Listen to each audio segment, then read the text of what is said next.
legit.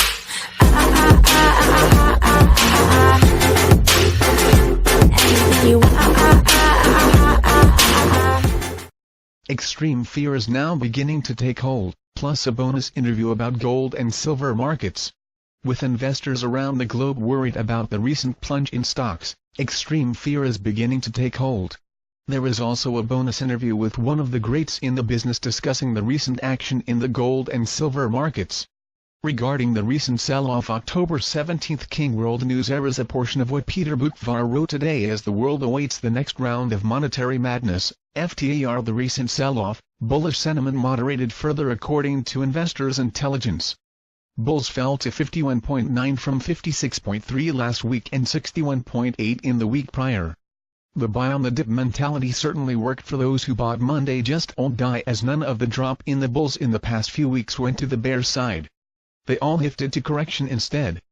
2 weeks ago, when correction went to a 6.5-year low, it was the perfect contrarian setup for a sell-off. Today it's at a 3.5-month high, 29.8, just in time for yesterday's oversold bounce. Those that consider themselves as a bear fell to 18.3 from 18.5 last week. The CNN Fear Greed Index odd down to 5 last week and closed yesterday at a still very low 13, remaining in the extreme fear range. ND up 2 PTS from Monday. Boockvar continues, his last pullback in stocks hooked the S&P 500 back to its 200-day moving average, give or take, for the fourth time frame this year. The real test, passed in the previous 3, though, is the state of the bounce after.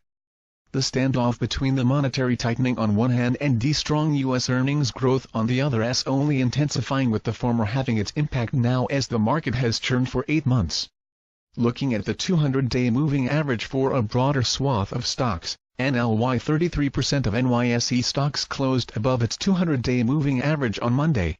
I don't yet have the updated number after yesterday's rally.